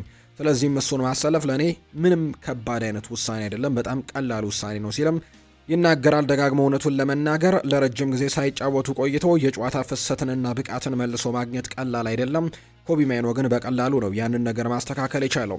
ሊያሻሽላቸው የሚገቡና ሊያዳብራቸው የሚችሏቸው ነገሮች ያሉ፣ ነገር ግን እስካሁን በእነዚያ ነገሮች ላይ ስራ አልጀመርንም። ምክንያቱም አሁን ላይ እያደረግን ያለነው ዝም ብለን እንዲጫወት በመተው የጨዋታ ፍሰቱንና ስሜቱን መልሶ እንዲያገኝ ማድረግ ነው። እንግዲህ ኮቢ ማይኖ ግን በጣም ጥሩ የሚባል ፐርፎርማንስ ያለው ታዳጊ ተጫዋች ነው ሲልም ጭምር ነው ካሪክ ያደነቀው። እስካሁን ካደረግናቸው ነገሮች ምናልባት በጣም አርኪው ነገር ያንን ግንኙነት መፍጠር መቻላችን ነው። ከሁሉም ሳር ጋር ያለን አውንታዊ ስሜት፣ በቡድናችን ውስጥ ያለው ኮኔክሽን በጣም ጥሩ የሚባል ነውና እስካሁን ያደረግነው ትልቁ ነገር ይሄ ነው ሲልም ጭምር ይናገራል ማይክል ካሪክ። የውድድር ዘመኑ መጠናቀቂያ ላይ ከማንቸስተር ዩናይትድ ጋር የሚለያየው ካርሎስ ካሴሜሮ የት ነው ማረፊያው የሚለው ጉዳይ ወይም ቀጣይ ወዴት ነው የሚያመራው የሚለው ጉዳይ በትልቁ መነጋገሪያ የሆነ ጉዳይ አለ። 3 አማራጮች እንዳሉት በርካቶች ያምናሉ። አንደኛው ሳዑዲ ፕሮ ሊግ መቀላቀል ነው። ሌላኛው የአሜሪካን ሜጀር ሊግ ሶከር ክለቦችም በዚህ ተጫዋች ፍላጎት እንዳላቸው ይታወቃልና ወደ እነዛም ሊያመራ የሚችልበት እድሉ አለ። ከዛ ውጭ ደግሞ ወደ ሀገሩ ብራዚልም ሊያመራ የሚችልበት እድሉ እንዳለ ይነገራልና አሁን ላይ እየሰማን እንደምንገኘው መረጃ ከሆነ ካርሎስ ካሴሜሮ ከኢንተር ማያሚ ጋር ወይም ከአሜሪካው ክለብ ከሊዮኔል ሜሲ ቡድን ጋር ስሙ መነሳት ጀምረዋል። በማይክል ካሪክ ለተጫዋቹ በተሰጠው የቀናት እረፍትም በማያሚ መታየቱ ከቀጣይ ክለቡ ጋር ሊገናኝ እንደሚችል ጭምር ተናግሯል። ከማያሚ በተጨማሪ የቀድሞ ክለቡ ሳኦ ፓውሎ፣ ሌሎችም የብራዚል ክለቦችም እንዲሁም ቀደም ሲል ፈላጊዎች የነበሩ ሲሆንም የሳዑዲ ክለቦችም የአማካዩን ሁኔታ በትልቁ እየተከታተሉ እንዳለ ይታወቃልና በቀጣይ ወይ ወደ እነዚህ ክለቦች ሊያመራ የሚችልበት እድሉ በጣም ሰፊ ሊሆን እንደሚችል የሚያሳዩ ዘገባዎች ናቸው በትልቁ እየወጡ የሚገኙትና የተጫዋች ወዴት ያመራል የሚለው ጉዳይ በርካቶች በጉጉት የሚጠብቁት ጉዳይ ነው። ዲየጎ ዳሎ የተለያዩ ሀሳቦችን አንስቷል። ስለ ማታያስ ኩኛህ ይናገራል። ክለባችን ባለፈው የውድድር ዘመን በነበረው መጥፎ ትውስታና ጫና ውስጥ ነበር ብሏል ዲየጎ ዳሎ ሲጀምር። በሱ ላይ ግን ያ ስሜት አይታይበትም ነበር። በአዲስ መንፈስ ነበር ቡድኑን የተቀላቀለው። ልክ ከዚህ በፊት የተፈጠረውን ነገር የኔ ድርሻ አይደለም፣ እኔ የመጣሁት ወደፊት ለመራመድ ነው የሚል አይነት ስሜት የነበረው አይነት ተጫዋች ነው ሲመጣና በሙሉ መተማመን፣ ከዛ ውጭ ደግሞ ያለፉትን ነገሮች በሙሉ የረሳ አይነት ተጫዋች ነው ሲልም ጭምር ነው ዲየጎ ዳሎ ስለ ማታያስ ኩኛህ የሚናገረው። ሌላኛው ዲየጎ ዳሎ ይቀጥልና ከሁሉም በላይ የምመኛቸው ነገሮች አንደኛው ማንቸስተር ዩናይትድ በድጋሚ ወደ ቀድሞ ክብሩ የሚመለስ ቡድን አካል መሆን ነው። እኔን የሚያነሳሳኝ ይሄኛው ነው። አርሰናልን ድል አድርገን ወደ ቤት ስገባም ለባለቤቴ ይህ ክለብ እብድ ነው አልኳት። ለማመንም በጣም ይከብዳል። ለምን ቢባል ባለፉት 2 ወይም 3 ዓመታት በሀገሪቱ ውስጥ ምርጥ የተባሉትን 2 ቡድኖች ነው በተከታታይ ያሸነፍ ነው። ደግሞ የሚያሸነፍናቸው በአመርቂ ብቃትና አስደሳች በሆነ የጨዋታ መንገድ ነው። አንዳንድ የጨዋታዎችን ታሸንፋለህ፣ ነገር ግን በጨዋታው በሙሉ የነሱ የበላይ ሊሆኑብክ ይችሉ ነበር ስታሸንፋቸው። ነገር ግን አሁን ላይ በጣም ጥሩ በሆነ ፐርፎርማንስ ነው ሁለቱንም ቡድኖች ያሸነፍናቸው፣ ሲቲና አርሰናልን በተከታታይ። እኛ ግን በእውነቱ በሰዓቱ በጣም ጥሩ ተጫውተናል፣ ጨዋታውንም ተቆጣጥረናል። እንደዚህ ከሆነን ደግሞ ከማንኛውም ቡድን ጋር መወዳደርና ማሸነፍ እንደምንችል ለራሳችን ያመንበት ጨዋታ ነበሩ ሲልም ጭምር ነው ዲየጎ ዳሎ የሚናገረው።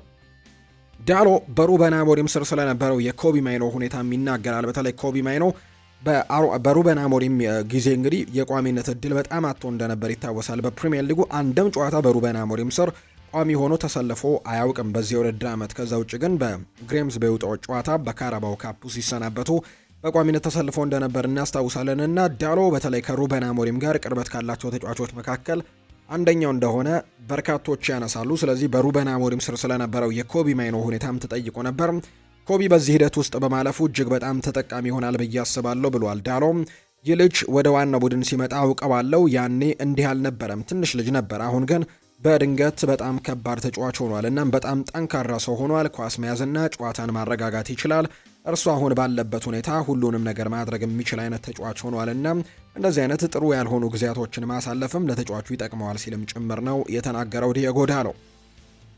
ሰር ጂም ራትክሊፍ በስደተኞች ዙሪያ የራሱን ሀሳብ ሰጥቷል። ማንቸስተር ዩናይትድ ይህንን በተመለከተ መግለጫ አውጥቶ ነበር ሲልም ነው ማይክል ካሪክ ትናንትና በነበረው ጋዜጣዊ መግለጫ ላይ የሚናገረው። ስለዚህም እኔ በዚህ ነገር ላይ መጨመር ያለብኝ ነገር አለ ብዬም አላስብም ሲል ይናገራል። ማለት ካለብኝ የሚለው ብቸኛው ነገር በእንደዚህ አይነት ሁኔታ ውስጥም ለረጅም ጊዜ ኖር ያለው እናም የታዘብኩት ማንም ከየትም መጣ እዚህ ስፖርት ላይ የሚፈጥሩት ተጽዕኖ ላይ ምንም የሚፈጥረው ነገር የለም ሲልም ጭምር ይናገራል። ይሄ ክለብ እንደ ደጋፊ እንደ ተጫዋችም እንዳገለገለና እንደ ስታፍ አባል ሆኖ ደግሞ እንዳሳለፈ ሰው ይህ ክለብ በዚህ ጉዳይ ዙሪያ ላይ ምንጊዜም የሚያሳየው አቋም ድንቅ ነው ብዬ አስባለሁ። በዚህ አንድ ክለብ እንደሚወድ ሰውም ደግሞ በእጅጉ ኮራለሁ። ሰር ጂም የተናገሩት ነገር ተጫዋቾች ላይ ትንሽዬ ተጽዕኖ ፈጥሯል ሲልም ጭምር ነው የተናገረው። ከዚህ በላይ ግን ከዚህ ጉዳይ ላይ ማለት የምፈልገው ነገር የለም። ነገር ግን ክለባችን ወይም ማንቸስተር ዩናይትድ በዚህ ዙሪያ ላይ ሪያክት ያደረገበት መንገድ አስደስቶኛል ሲል ማይክል ካሪክ ሀሳቡን እንደሰጠ ነው የተናገረው። ማይክል ካሪክ ኤቨርተንን እንዴት ማሸነፍ እንደሚቻል ተጠይቆ ነበር። በጣም ከባድ ጨዋታ እንደሚጠብቀን አውቃለሁ። በተለይ ደግሞ ካለው ልምድና በዚህ ሊግ ስኬታማ ለመሆንም ምን እንደሚያስፈልግ ከማወቁ አንጻር ዳቪድ ሞይስ ከባድ ተጋጣሚ ይሆናል። ይሄ ለኛ አዲስ ፈተና እንደሚሆንም እጠብቃለሁ። በጉጉት የምንጠብቀው ጨዋታ ነው። ለዚህ ጨዋታም በቂ ጊዜ ደግሞ አግኝተን ዝግጅት አድርገናል ብሏል። አዲስ ስቴዲየም እንደሆነ አውቃለሁ፣ ነገር ግን በታሪክ ከተመለከትናቸው ሁልጊዜም ከባድ ተጋጣሚዎች አንደኛው ኤቨርተን ነው። ሁልጊዜም ቢሆን ደጋፊዎቻቸው የሚፈጥሩት ድባብና ድጋፍ ደግሞ ለየት ያለ ነው። እኔ ራሴ ተጫዋች በነበርኩበት ጊዜም ከሜዳ ውጭ ካደረኳቸው ጨዋታዎች ሁሉ እጅግ ፈታኝ ከሆኑት ሜዳዎች አንደኛው የኤቨርተን ሜዳ እንደነበር አስታውሳለሁ።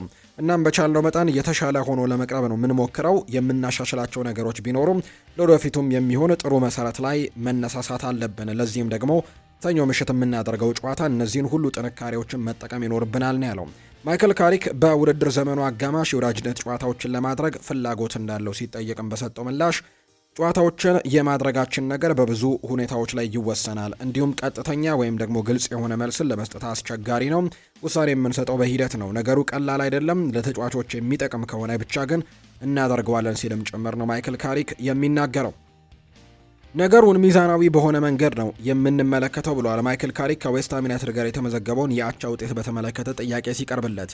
ከዚህ ጨዋታ በፊት ስንሸነፍ አልታየንብንም። አሁን ደግሞ 3 ነጥቡን ይዘን ስላልወጣን አንረበሽም። በዚህ ሊግ ውስጥ ጨዋታዎችን ማሸነፍ ከባድ እንደሆነ መረዳት በጣም ቀላል ይመስለኛል። ይሄ ለኛ ብቻ ሳይሆን ለሌሎችም ሁሉም ቡድኖች የሚሰራ አይነት ሀሳብ ነው።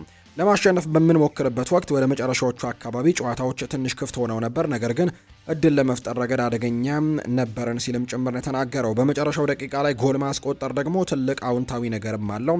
ስለዚህ ምቺ ነጥብ ደግሞ ለኛ በጣም ጠቃሚ ነበረች ብዬ አስባለሁ ነው ያለው። በእርግጥ ጨዋታዎችን ማሸነፍ እንፈልግ ነበር፣ ነገር ግን ሁሉንም ነገር መጥፎ ነበር ወይም ደግሞ አሉታዊ ነበር ብለን ግን አናስብም። ከጨዋታው በፊት እንደነበረም ስሜትና አሁን ሚዛናዊ ነን። እናም ደግሞ ትኩረታችን ከፊታችን ባሉት ጨዋታዎች ላይ ነው።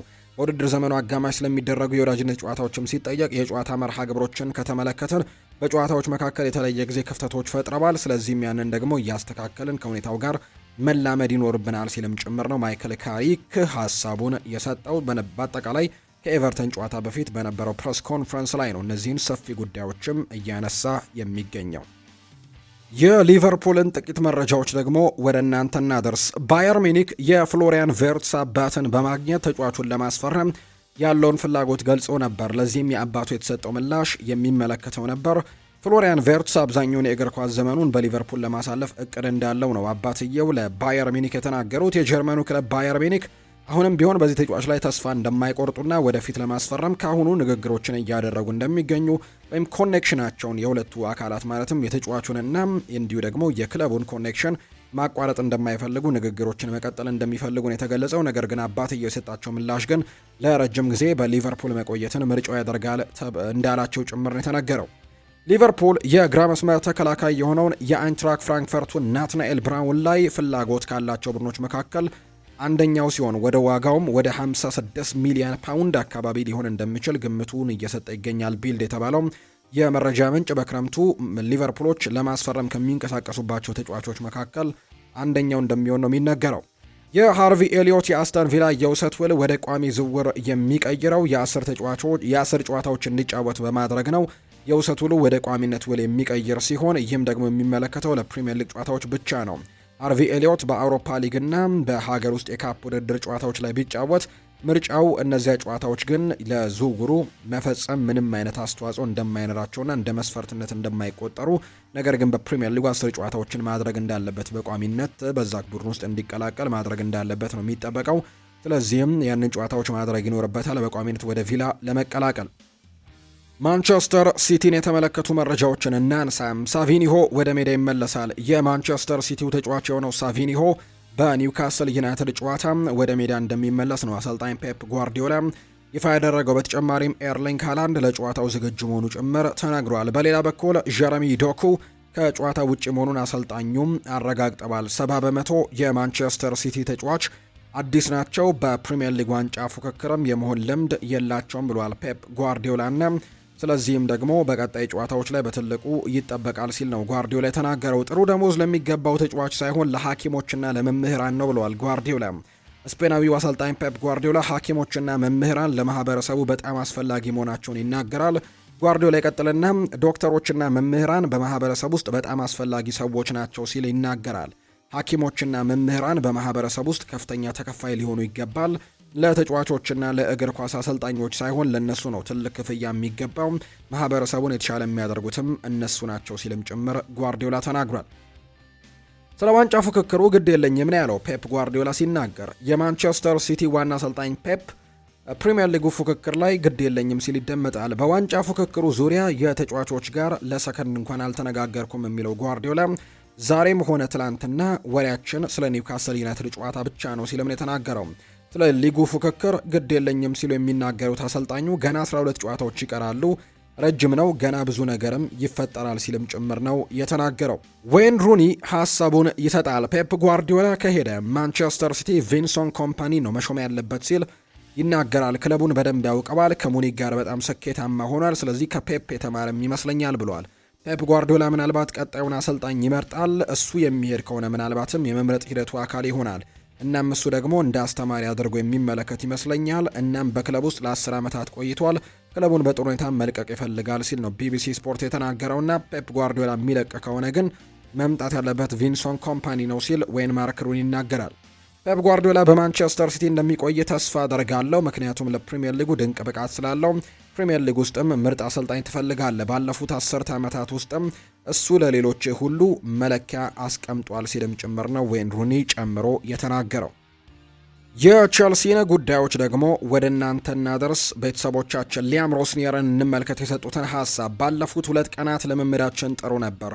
እኔ ከመጣው ጀምሮ የተጫዋቾች ተሳትፎ ደረጃ፣ በልምምድ ውስጥ ያላቸው ኃይልና ለእኔ የሚሰጡኝ ነገር ደግሞ በቀጣይ እጅግ ከፍተኛ ነበር። እኛ ስኬታማ እንድንሆን ይሄ ደግሞ እንዲቀጥልም እፈልጋለሁ ብሏል። ቸልሲና ቶትናም ሆትስፐርስ የባየር ሚኒኩን የመሃል ተከላካይ የሆነው ኪም ሚንጃይ ላይ ፍላጎት አሳይተዋል ብሏል ቢልድ በመረጃው። ክሪስቲያን ፎልክ እንደሚናገረው በሚመጣው ክረምት ለቸልሲ ልምድ ያለው የመሃል ተከላካይ ወደ ቡድኑ መጨመርም ቅድሚያ የሚሰጠው ጉዳይ ነው ብሏል ክሪስቲያን ፎልክ ሲናገር። ሞይስ ካይሴዶም እንዲሁ ይናገራል። እኛ የአሸናፊነት አስተሳሰብ ሊኖረን እንደሚገባ እናውቃለን። በእያንዳንዱ ጨዋታ በእያንዳንዱ ተጋጣሚ ላይ የምንችለውን ነገር ሁሉ ማሳየት አለብን፣ ምክንያቱም እያንዳንዱ ተጋጣሚ በጣም አስቸጋሪ ነው። በእርግጠኝነት ምርጥ ጨዋታ ማሳየት እንፈልጋለን። እያንዳንዱ ጨዋታ ለእኛ ፍጻሜ ስለሆነ እንደ ፍጻሜ ልንቀርበውም እንፈልጋለን ብሏል።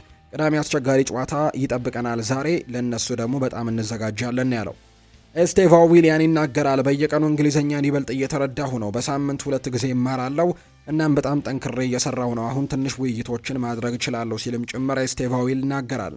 ቻምፒየንስ ሊግ ሁልጊዜም የምከታተለው ነገር ነበር። ስለዚህም ደግሞ በዚህ ውድድር ውስጥ የቸልሲን ማሊያ ለብሼ መጫወት እጅግ በጣም የማይታመን ነገር ነው፣ በጣም ማስደሳች ነው ብሏል። በባርሴሎናና ሊቨርፑል ላይም እንደነበሩ አንዳንድ ጨዋታዎች ላይ ምርጥ ጊዜያትን አሳልፍ ያለው አሁን በእነዚህ ውድድሮች ውስጥም እስከሚቻል ድረስ ርቀት መሄድም እፈልጋለሁ ሲልም ጭምር ነው ኤስቴቫ ዊሊያን የተናገረው። የሪያል ማድሪድ ጉዳይን እናንሳም። ዲን ሃውችሰን ጉዳት ገጥሞታል። የሪያል ማድሪዱ የመሃል ተከላካይ የሆነው ዲን ሃውችሰን የጡንቻ ጉዳት እንዳጋጠመው ነው ክለቡ ይፋ ያደረገው። ይህንን ተከትሎ ዲን ሃውችሰን በጉዳት ምክንያት ከ5 እስከ 7 ቀናትም ከሜዳ እንደሚርቅ ነው ይፋ የተደረገው። የተጫዋቹ ሪያል ማድሪድ ከኦሳሱና ጋር ዛሬ በሚያደርገው ጨዋታ ላይ አይሰለፍም። ተጫዋቹ ሪያል ማድሪድ ከቤኔፊካ ጋር በሚያደርገው የቻምፒየንስ ሊግ ለማለፍ የሚደረግ የመልስ ጨዋታ ላይም ሊመለስ እንደሚችል ግን ይፋ ተደርጓል። ቪንሰንት ኮምፓኒ ጆዜ ሞሪኖ ትልቅ ስህተት ሰርቷል ሲል ይናገራል። የባየር ሚኒኩ አሰልጣኝ ቪንሰንት ኮምፓኒ አሰልጣኝ ጆዜ ሞሪኖ ቪኒሲዮስ ጁኒየር ላይ ያደረጉትን ነገር ተችቷል። የሪያል ማድሪድ እና ቤኔፊካ ጨዋታን መመልከቱን የገለጸው ኮምፓኒ ነገር ግን ለእኔ የከፋው ነገር ቀጥሎ የተፈጠረው ነው ሲልም ነው የሚናገረው። ሞሪኖ ስህተት ሰርቷል ያለው ኮምፓኒ ቪኒሲዮስ ያደረገውን ነገር ለማሳጣት ነው ወደ እሱ ሄደው የደስታ አገላለጹን ጠቅሰው ባህሪውን ተችተዋል። ይህ ደግሞ ልክ አይደለም ሲልም ነው የተናገረው። ከዛም አልፈው ቤኔፊካ እንደዚህ አይነት ነገር ውስጥ የለበትም፣ ምክንያቱም ትልቁ ተጫዋቹ ዩዜቢዮ ጥቁር ነው ሲሉ መጥቀሳቸው ደግሞ ትክክል አይደለምም ብለዋል። በ1960ዎቹ ጥቁር ተጫዋቾች ምን እንዳሳለፉ ሞሪኒዮ ያውቁ ይሆን ወይ ሲልም ይጠይቃል። ኮምፓኒም ዩዜቢዮ ከሜዳ ውጪ ምን እንዳሳለፈ አያውቅም በማለትም ተችቷል። አክሎም ስለ ሞሪኒዮ ሁሉም ምርጥ ሰው መሆኑን ነው የሚነግረኝ፣ ለክለቡ እንዲሁ ደግሞ መከላከሉን እረዳለሁ፣ ነገር ግን ስህተት ሰርቷል፣ እንደማይደግመውም ተስፋ አደርጋለሁ ሲል ነው ቪንሰንት ኮምፓኒ የተናገረው። ሪያል ማድሪድ የተፈጠሩትን ውዝግቦችን ገጹን መዝጋት ይፈልጋል። እናም እግር ኳስ ላይ ብቻ ነው ማተኮር የሚፈልጉት። የውሳኔ የተላለፈው በቪኒሲዮስ ጁኒየር ላይ የደረሰውን ክስተትም ለዩኤፋ የምርመራ ሪፖርትን ካቀረበ በኋላ ነው። ክለቡ ይህ ክስተት ቪኒ ሜዳ ላይ እያሳየው ወይም ደግሞ ወደፊት የሚያሳየውን ብቃት እንደማይጎዳና ሙሉ ትኩረቱን በውድድሩ ላይ እንዲቀጥል ተስፋ በማድረግም ጭምር ነው ካንዴና ሴር እንደዘገበው። በትናንትናው ዕለት የወጡ መረጃዎች እንደሚያሳዩት ከሆነ ፓሪስ ሰን ዠርሜን ለኬሊያን ምባፔ መክፈል የነበረበትን ቀሪ 6 ሚሊዮን ዩሮና 4 ሚሊዮን ዩሮን ከፍሎ ጨርሷል። ይህ ክፍያም የተፈጸመው ተጫዋቹ በላከው የፍርድ ቤት ባለመብት ጫና ሲሆን በአሁኑ ወቅትም እሱን ሙሉ በሙሉ ለመዝጋትም ቀሪ 1.9 ሚሊዮን ዩሮ ያክል ገንዘብ ብቻ ቀርቶታል። ዲሴምበር 16 2025 የፓሪስ የሰራተኞች ፍርድ ቤትም ፓሪስ ሰን ዠርሜን ለኤምባፔ በአጠቃላይ 60.9 ሚሊዮን ዩሮ እንዲከፍልም ወስኖበት ነበር። ሆኖም ክለቡ በቅድሚያ 55 ሚሊዮን ዩሮ ነው የከፈለ ሲሆን አሁን ደግሞ የተቀረውን 5.9 ሚሊዮን ዩሮ ውስጥ ደግሞ 4 ሚሊዮን ዩሮን መክፈሉ ነው የተነገረው። በአሁኑ ወቅት ወደ 1.9 ሚሊዮን ዩሮ ብቻ እንደሚቀረው የሚያሳዩ መረጃዎች እየወጡ ይገኛሉ። ፖርቱጋላዊው ሰው ሆዜ ሞሪኒዮ በቪኒሲዮስ ጁኒየር እና በጂያንሉካ ፕሪስቲያኒ መካከል የተፈጠረውን ውዝግብ ተከትሎም ተጫዋቹ ትኩረቱን ሜዳ ላይ ወይም ደግሞ ተግባራቸው ላይ ብቻ እንዲያደርጉ አጥብቆ ማሳሰቡን የመረጃ ምንጭ ይፋ አድርጓል። እንግዲህ እንደ ዘገባው ከሆነ ሞሪኒዮ ለተጫዋቾቹ መልእክት አስተላልፎላቸዋል። እንደ ዘገባው ከሆነ ሞሪኒዮ ከሪያል ማድሪድ ጋር በተደረገው ጨዋታ የተፈጠረው ክስና ውዝግብ በክለቡ አስተዳደርና በሕግ ባለሙያዎች እጅ መሆኑን ገልጾ ተጫዋቾቹ ወደ ቀጣዩ ጨዋታ እንዲያተኩሩ ነው የነገራቸው። ሞሪኒዮ አያይዞም በጨዋታው ላይ ለተፈጠረው ስለነበረው ክስተትም በአሁኑ መጨነቅ እንደማያስፈልግና ታሪኩ ለወደፊት የሚቆይ እንደሚሆን ጭምር ነው። ሊፈጠር የሚችለውን መረበሽንም ለማረጋጋትም እንደሞከረ ጭምር ነው የተነገረው። አሰልጣኙ ፕሪስቲያኒ ከሚሰነዘርበት የስነ ልቦና ጫና ለመጠበቅና የቡድኑን አንድነት ለማጠናከርም ይህንን ውሳኔ ማስተላለፉን የመረጃ ምንጩ አያይዞ ጠቅሷል። ሆኖም ግን ይህ የሞሪኒዮ እርምጃ ቡድኑን በሳንቲያጎ ቤርናቢው ለሚጠብቀው ወሳኝ የመልስ ጨዋታ ዝግጅት በሰላም እንዲያከናውንም ለማስቻል ያለመ እንደሆነ ጭምር ነው የተነገረው። ኤንድሪክ ለብራዚል የመመረጥ ትልቅ እድል አለው ተብሏል። እንደ ዘ አትሌቲክ ዘገባ ከሆነ ብራዚላዊ ወጣት አጥቂ የሆነው ኤንድሪክ ፌሊፔ ወደ ፈረንሳዩ ክለብ ሊዮን በውሰት ማቅናቱ ለብራዚል ብሔራዊ ቡድንም ለሚደረጉ የወዳጅነት ጨዋታዎችም የመመረጥ እድሉን ከፍ አድርጎለታል። ኤንድሪክ በሊዮን እያገኘ ያለው የመጫወቻ ደቂቃ ብራዚል ከፈረንሳይና ከክሮኤሺያ ጋር ለምታደርገው የወዳጅነት ጨዋታ እንዲጠራ መንገድ ሊከፍትለት እንደሚችል ነው ለካርሎ አንቸሎቲ ቅርብ የሆኑ የመረጃ ምንጮች የተናገሩት። ምንም እንኳን እድሉ ሰፊ ቢሆንም እስካሁን በይፋ ግን የተወሰነ ነገር የለም ወይም የወጣ መረጃ የለም። አንቸሎቲ ግን የብራዚል ብሔራዊ ቡድን አሰልጣኝ ነው ተብሎ በስም ቢጠራም በአሁኑ ወቅት ግን የሪያል ማድሪድ አሰልጣኝ ከመሆን ባልተናነሰ መልኩ የክለቡን ተጫዋቾች ብቃት በቅርበት እየተከታተለ እንደሚገኝ ጭምር ነው ዘገባዎች የጠቆሙት። ዴሊ አሊ በክብር እንግድነት ይገኛል ተብሏል። እንግሊዛዊው የቀድሞ ቶተንሃም ተጫዋች ዴሊ አሊ በሰሜን ለንደን ደርቢ ጨዋታ በክብር እንግድነት እንደሚገኝ የተነገረው። ዴሊ አሊ በጨዋታው ቶተንሃም ሆትስፐርስ ስቴዲየም በመገኘትም ከአርሰናል ጋር የሚደረገውን ጨዋታ ይመለከታል። ዴሊ አሊ ለቶተንሃም 269 ጨዋታዎችን ሲያደርግ 67 ጎሎችን ደግሞ ማስቆጠር ችሏል። ቶተንሃም ከአርሰናል ጋር የሚደረገው ጨዋታ እሁድ ምሽት 1 ሰዓት ከ30 ሲል የሚደረግ ተጠባቂ መርሃ ግብር ነው። ከፖርቱጋል የወጣውት ሮናልዶን ተጠባባቂ በማድረጌ አይደለም ብለዋል ፈርናንዶ ሳንቶስ። የቀድሞ የፖርቱጋል ብሔራዊ ቡድን አሰልጣኝ ፈርናንዶ ሳንቶስ ከዓመታት በፊት ክሪስቲያኖ ሮናልዶን ተጠባባቂ ስላደረጉበት አጋጣሚም ይናገራሉ። አሰልጣኙ በኳታር ዓለም ዋንጫ ወቅት ክሪስቲያኖ ሮናልዶን ተጠባባቂ ማድረጋቸው ሲያስተቻቸው እንደነበር እናስታውሳለን። ስለ ክስተቱ ያስታወሱት አሰልጣኝ ፈርናንዶ ሳንቶስ ውሳኔው የጋራና ስትራቴጂካዊ ነበር ሲልም ነው የተናገረው። ሮናልዶን አማክሬዋለሁ ያሉት አሰልጣኙ እሱ ባይስማማበትም እንኳን ውሳኔውን ግን በአክብሮ ተቀብሏል። ስለዚህም ስንብታቸውን የተጠየቁት አሰልጣኙም ከብሔራዊ ቡድኑ ጋር የተለያየሁት በስምምነት ነው፣ በታክቲካል ውሳኔዎች ጋር የተያዘ ነው ብለዋል። አክለውም በሮናልዶ የተለየ እና ተምሳሌት የሆነ ተጫዋች ነው፣ ሁልጊዜም እንደምለው እሱ የዓለማችን ምርጡ ተጫዋች ነው ሲሉም ፈርናንዶ ሳንቶስ ጨምረው ሀሳባቸውን መናገራቸው ነው ዘገባዎቹ የጠቆሙት። የተወደዳችሁና የተከበራችሁ ቤተሰቦቻችን ለዛሬ ያዝንላችሁ አዳዲስ ስፖርታዊ ጉዳዮቻችን እነዚህን ነው የሚመስሉት። ስላደመጣችሁን፣ ስለተከታተላችሁን፣ ቆይታችሁን ከኛ ጋርም ስላደረጋችሁ እጅግ ከልብ አድርገን እናመሰግናለን። ፉአድ ባህሩ የዛሬውን ፕሮግራም እየመራው ከእናንተ ጋር ቆይታን አድርግ ያለው። በቀጣይ ፕሮግራሞቻችን ሌሎች ስፖርታዊ ጉዳዮችን፣ ሌሎች አዳዲስ መረጃዎችን አካተን በድጋሚ ተመልሰን የምንገናኝ ይሆናል። ለዛሬ ግን ለዕለተ ቅዳሜ የማለዳ ስፖርት የመረጃ ሰዓታችን የያዝንላችሁ ፕሮግራም ይህንን ይመስል ነበር። ቆይታችሁን ከኛ ጋር ያደረጋችሁ በሙሉ ላቅ ያለ ምስጋናችንን ለእናንተ ማቅረብ እንወዳለን። በቀጣይ ፕሮግራሞቻችን በድጋሚ ተመልሰን የምንገናኝ ይሆናል። ለዛሬ ግን እዚህ ጋር አበቃውኝ። ዛሬ የሚደረጉ ጨዋታዎችን እንድትከታተሉ በአክብሮት ጋብዛለሁ። መልካም ጊዜ፣ መልካም ደግሞ ቀን እንዲሆንላችሁ ነው በአክብሮት የምመኘው።